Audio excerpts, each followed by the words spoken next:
हिंदू महीने में कार्तिक माह का अत्यधिक महत्व माना गया है।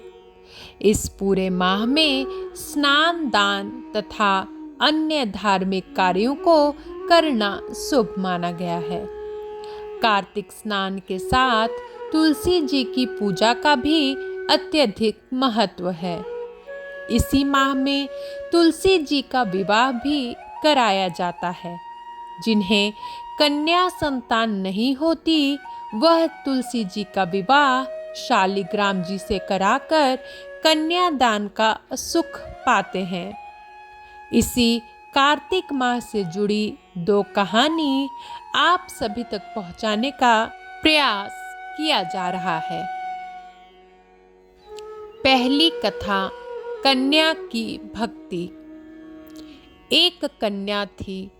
जब वह थोड़ी बड़ी हुई और उसको समझ आने लगी, तब से ही वह तुलसी माता जी की पूजन करने लगी। उसके प्रतिदिन का नियम था कि तुलसी माता जी का पूजन करने के बाद ही खाना खाती थी। जब वह कन्या शादी के लायक हुई, तब उसके माता पिता ने उसकी शादी करवा दी। कन्या को उसके माता पिता ने दहेज में भी एक तुलसी का गमला दिया। ससुराल में वह प्रतिदिन सवेरे उठते ही पूजा करती, फिर उसके बाद ही खाना खाने बैठती। उसकी दो जेठानियां थीं, वो दोनों उसका मजाक उड़ाती थी कि बड़ी नियम धर्म वाली बनती है। उन दोनों को उससे बहुत ईर्ष्या होती थी, इसलिए वो दोनों तुलसी जी का गमला भी छुपा देती थी। वह कन्या बड़ी मुश्किल से गमला ढूंढ कर लाती, अच्छे से पूजा करती और फिर खाना खाती। उस लड़की को हमेशा गमला मिल जाया करता था, तो इसलिए एक दिन उसकी जेठानियों ने गमला ही दूर फेंक दिया। कन्या ने खूब ढूंढा, पर उसे गमला नहीं मिला। वह बहुत ही परेशान हो गई। उस दिन तो उसने खाना भी नहीं खाया। उसका नियम जो था, उस कन्या की सच्ची भक्ति देखकर तुलसी माता उससे बहुत प्रसन्न हो गई और उसके कमरे में तुलसी माता का गमला प्रकट हो गया। अगले दिन सुबह जब वह उठी, तो क्या देखती है कि उसके खाट के चारों कोनों पर तुलसी माता का गमला आ गया है। यह देखकर वह तो बहुत प्रसन्न हो गई कि अब मेरी तुलसी माता को कोई चुरा नहीं सकता। पूजन करने के लिए भी कहीं और जाना नहीं पड़ेगा और कोई मेरी तुलसी माता को फेंक भी नहीं सकेगा। वह तो जल्दी से उठकर स्नान करती है और तुलसी माता की पूजन कर लेती है। जब वह खाना खाने बैठी, तो उसकी जेठानियां मजाक करने लगी कि लो, देवरानी का नियम धर्म पूरा हो गया। उससे पूछती है कि तुलसी जी की पूजा कर ली क्या? देवरानी धीरे से बोलती है, हाँ कर ली। जेठानियां बोलती हैं, कहाँ से कर ली पूजा? गमला तो फेंक दिया था। देवरानी कहती है कि देख लो, मेरे कमरे में खाट पर तुलसी जी लग रही हैं।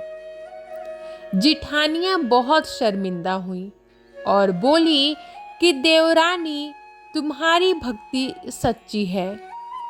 हमने तुझे बहुत परेशान किया है, हमें माफ कर दो। देवरानी उन्हें माफ कर देती है। हम भी तुलसी माता जी से यही प्रार्थना करते हैं कि हे तुलसी माता, जैसी कृपा आपने देवरानी पर करी है वैसी हम सब पर भी करना। दूसरी कथा, ब्राह्मण की 7वीं बेटी। एक ब्राह्मण था, वह प्रतिदिन मंदिर जाता था। वह प्रतिदिन तुलसी माता की पूजा करता था। वह तुलसी माता से प्रतिदिन प्रार्थना करता था कि हे तुलसी महारानी, मेरे आनंद करना। तुलसी माता ने सोचा कि यह ब्राह्मण तो बहुत सीधा है और गरीब है और प्रतिदिन मेरी पूजा करता है। मैं इसके कुछ न कुछ करना चाहती हूँ। तो तुलसी महारानी एक कन्या का रूप बनाकर बैठ गई और उस ब्राह्मण को बोली कि ब्राह्मण, मैं भी आपके घर आना चाहती हूँ। ब्राह्मण ने सोचा कि 6 लड़कियां तो मेरे पहले से ही हैं और 7 लड़कियों का मैं कैसे पालन पोषण करूँगा, लड़कियों की शादी कैसे कराऊंगा। मेरे पास तो कुछ ऐसा भी नहीं है। यह वे विचार करके वह बहुत परेशान रहने लगा। उसको तो खाना भी नहीं भा रहा था। उसकी पत्नी उससे पूछती है कि क्या बात है, आजकल बहुत दुखी रहने लगे हो। तो इस पर ब्राह्मण बोला, मैं जब मंदिर जाता हूँ वहाँ पर एक छोटी सी सुंदर सी कन्या बैठी होती है और वह कहती है कि ब्राह्मण, मैं आपके घर आऊंगी। उसकी पत्नी बोली कि अरे, इसमें परेशान होने की क्या बात है, आ रही है तो आने दो। ब्राह्मण बोला कि अपनी पहले से ही 6 लड़कियां हैं, हमें उनकी भी शादी करवानी है। तो इस पर ब्राह्मणी बोली कि अरे, ये तो कोई बात ही नहीं है। अपनी 6 लड़कियों की शादी जैसे करवाएंगे वैसे ही 7वीं की भी करवा देंगे। हम 7 लड़कियों की शादी साथ में ही करवा देंगे।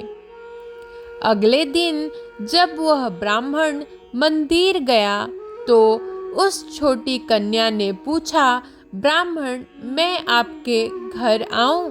तो ब्राह्मण बोला कि हाँ, चल बेटा चल। उनको वह घर पर लेकर आ गया। तुलसी माता के कन्या के रूप में ब्राह्मण के घर आने से ब्राह्मण के घर बहुत आनंद हो गया।